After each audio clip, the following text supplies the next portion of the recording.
Alrighty guys, welcome back to another LEGO set review from BrickByBrick, and today we have set number 71712. This is the LEGO Ninjago Prime Empire Temple of Madness, containing 810 pieces and retailing for $79.99 in the United States. This was released as the largest set in the January 1st, 2020 wave, and, you know, the box is pretty striking. It's a pretty large sized one. And a pretty thick one as well. That does show you all of the minifigures on the top. And if you turn around to the back, you can see some of the features shown off here. There is a little bit of kind of a weird technology-ish digital-looking design on the side, and you get a Digi-J on the other side.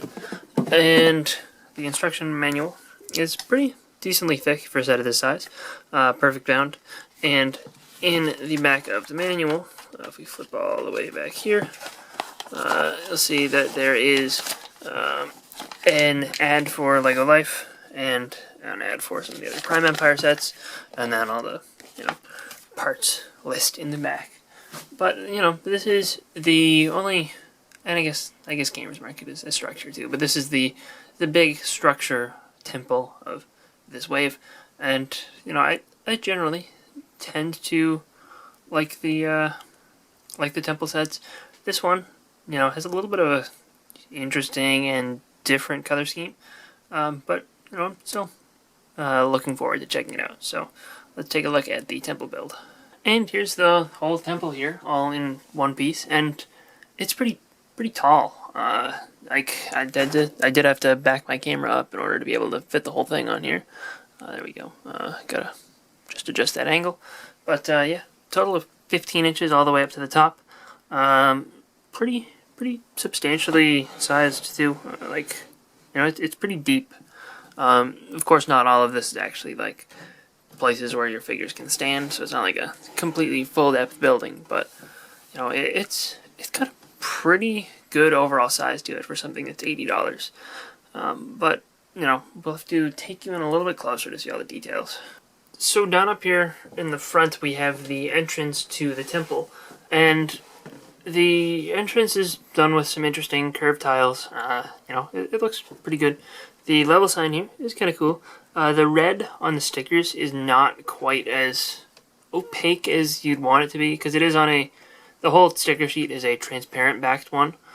So that is obviously very important for like panels like that, which that is a sticker that is a little bit difficult to apply because it is clear backed. But this sticker and there are a couple other ones throughout the build that needed to be transparent backed, but it would have been nice if they split it into two sheets, so there was actually one opaque backed one, so you'd get this looking a little bit more red. But we do have slots for all three katanas, which are all included in the set. We have the two that are here that just go up front, and then we have the top one here, which is important for a play feature that we'll see in a minute. These ones just kind of sit here, but the idea is you need to collect all three katanas in order to be able to enter the arena and face Unigami, who is right there. You can see behind the trans orange panels there. These large slope pieces are actually new in black, so that's kind of cool. And then they're used again here as well with a red sticker on them. And the red sticker looks kind of cool, but it would have looked a little bit cooler if it was just a little tiny bit more opaque.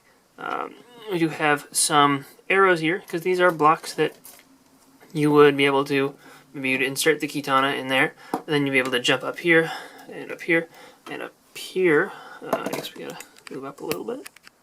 Oh, that is not, zoom out. There we go. And then you would jump up here, and up here, and up here, and then this would take you up to the first little area.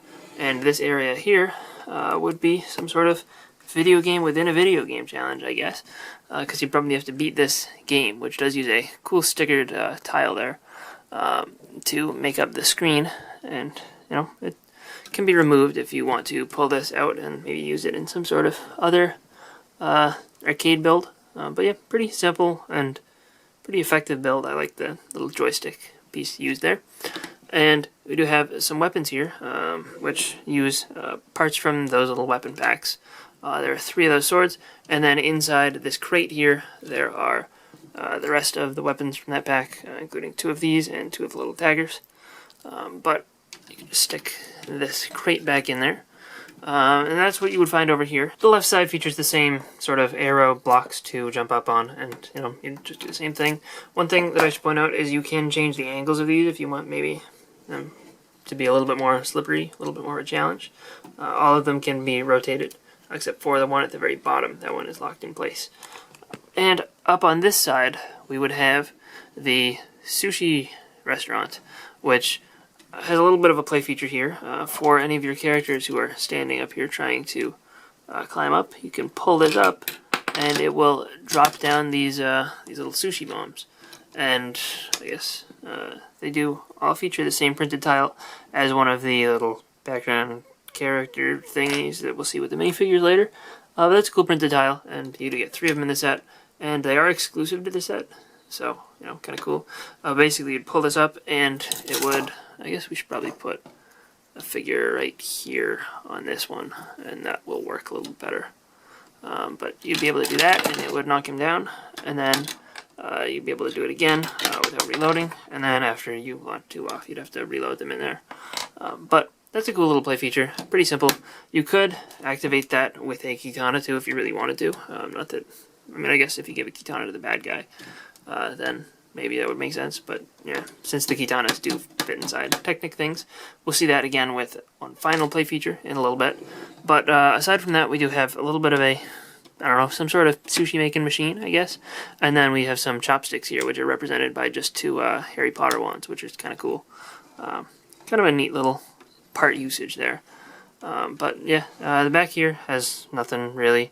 We'll look at the bottom back section in the middle because, or in a little bit, because that will kind of tie in a little bit to a play feature. This area here, with just this top of the roof, looks kind of cool. Just some cool use of parts. That sticker is a little bit hard to apply in there on that panel, but the whole build here I think looks pretty good. You can change the angles of these, and they are on those 1x1 round plates with the bar, so you can kind of turn them in and out as well too if you'd like. But that looks pretty good. And then moving up a little bit more, we do have this top section here, which same sort of deal there. And then up on top we do have a little bit of a scoreboard, which features a sticker that shows Unigami in first, then Will, then Jay, then Minova, or Minovi, and I don't know who that is. Again, I guess I don't really know who Will is either. But right here we have this little Technic axle thing, and you'll see that ties into a universal joint right there, and that, I guess I can't really get this super well all in one frame, but we'll turn down and let you see what the action does before we show you how it actually works. Basically, you stick the, I guess I should probably show you this first, but you stick the Kitana in there, and then as you turn the Kitana up there, it opens up the Unigami or Unigami boss battle and shows you the game over stickers, which is cool, and then you can basically see Unigami and you'll be able to do your boss battle, which I like that feature. It's pretty cool. It's nice that the Kitana actually is able to activate it. I don't know, I just think that's really clever how they molded that into the shape of a cross axle. But yeah, I like that quite a bit. Before we take a look at the actual back detailing, I did just want to give you a quick look at the whole action feature altogether. So basically, you take this and you turn it, and it opens up, and that works really smoothly. It's a little bit difficult to line these up so that they're all flush and flat. You just got to make sure that you do that while you build the set. But once they're all lined up, they won't come out of alignment during just the simple action of doing this. So it's a cool feature, and I think that that's a pretty good gimmick for this set to have.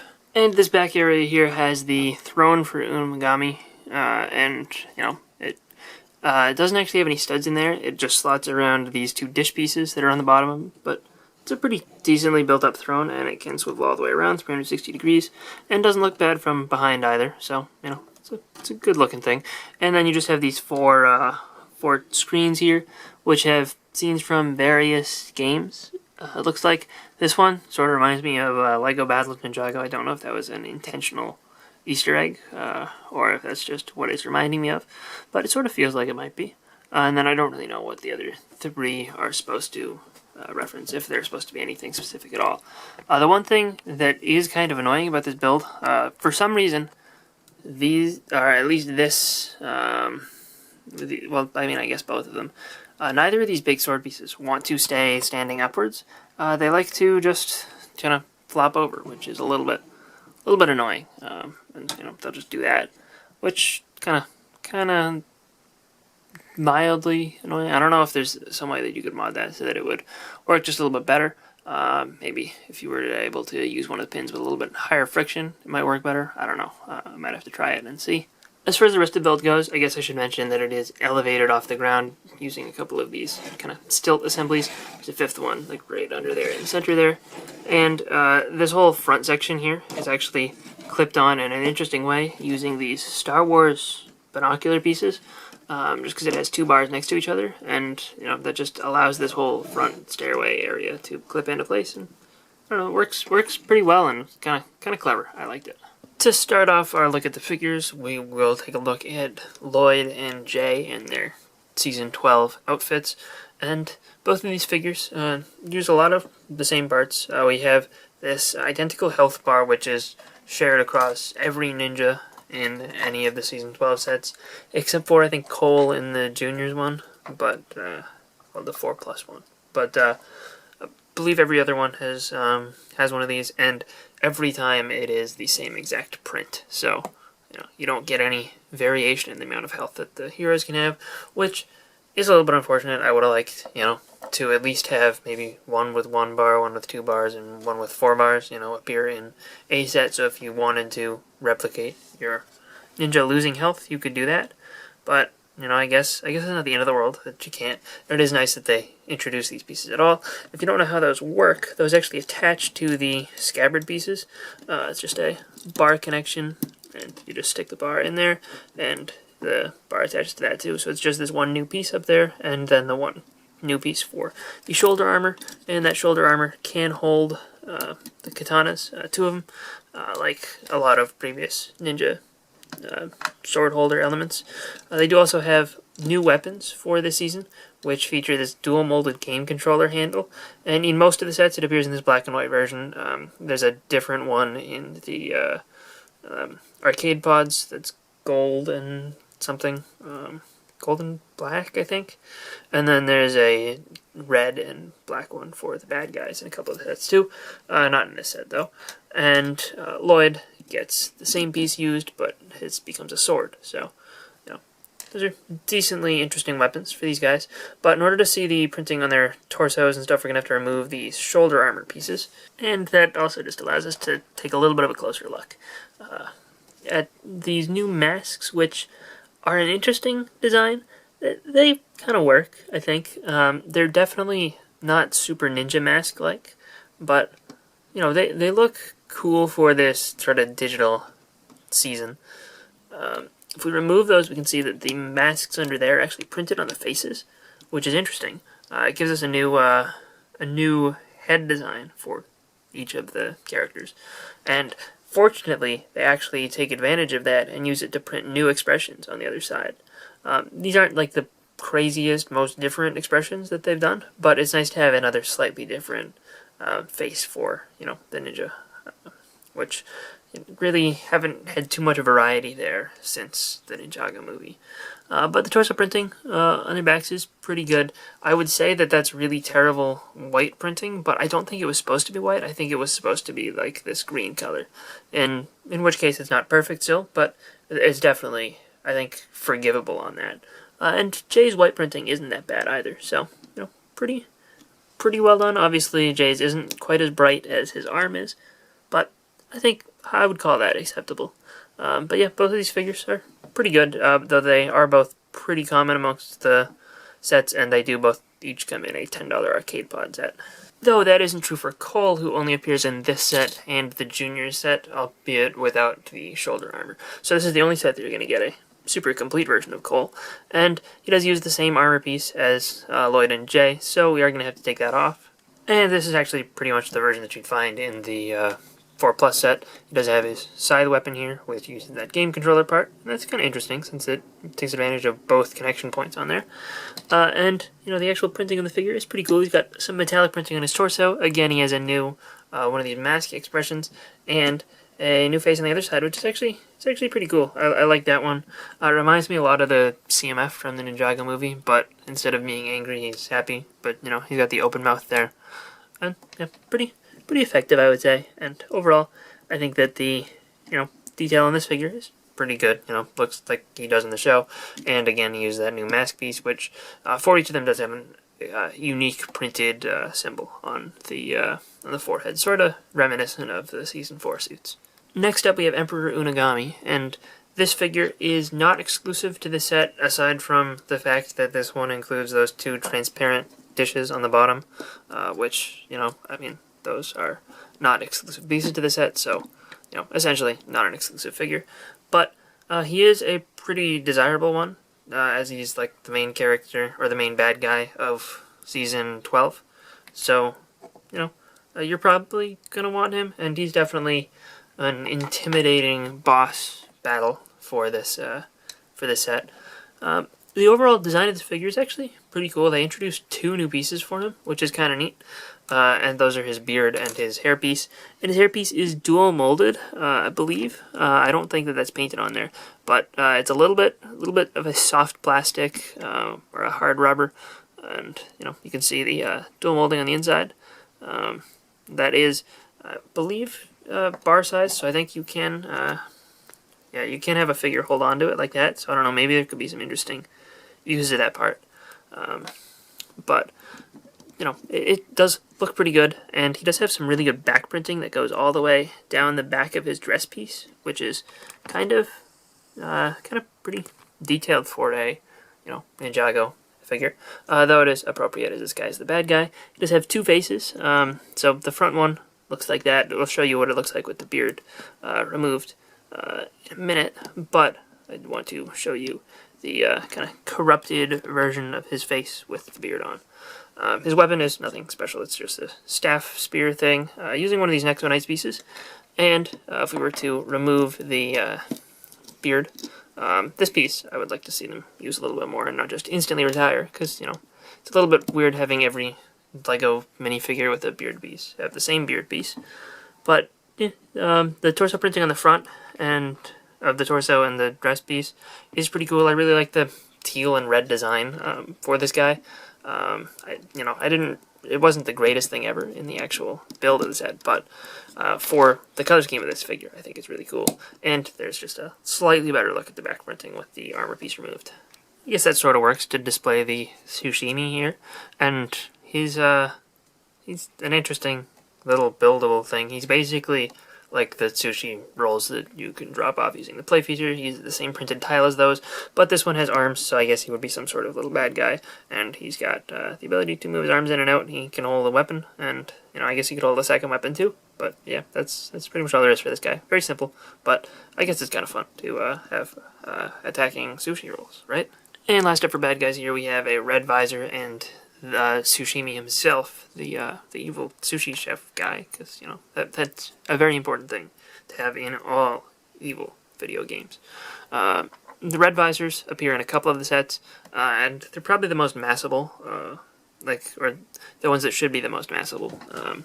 They really appear about as equally as the rat guys, but they're like the real, just small, minor level-ish minions from Prime Empire, and these look pretty good as minifigures. They use the same kind of style of health bar as the Ninja do.